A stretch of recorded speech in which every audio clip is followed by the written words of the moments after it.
চলো বন্ধুরা যাওয়া যাক রান্নাঘরের দিকে, দেখি কি রান্না হচ্ছে। মোটামুটি অনেক বেলা হয়ে গিয়েছে, আজকে আমার একটু দেরি হয়ে গেছে। এদিক ওদিক করতে করতে রান্না করতে হবে।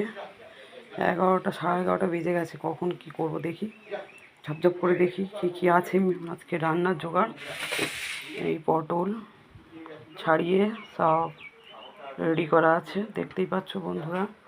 এটা হচ্ছে কি সয়াবিন আছে, মানে সব রেডি করা আছে। এবার শুধু আমাকে ঝপঝপ করে বসাতে হবে। তা এদিকে আছে উচ্ছে। তাহলে আজকে মেনুতে আছে পটলের দরমা আর উচ্ছের কোপ্তাকারি। দেখা যাক, তাহলে বসানো যাক বন্ধুরা, সঙ্গে থাকো, দেখতে থাকো। আবার পরের ভিডিওতে আসছি তোমাদেরকে রেসিপিটা কিভাবে করছি সেটা নিয়ে। তাহলে এখন এই অবধি শেষ করলাম ভিডিওটা। পরের ভিডিওতে দেখাবো রেসিপিটা কিভাবে আমি বানাচ্ছি। তো চলো বন্ধুরা যাওয়া যাক। হ্যাঁ।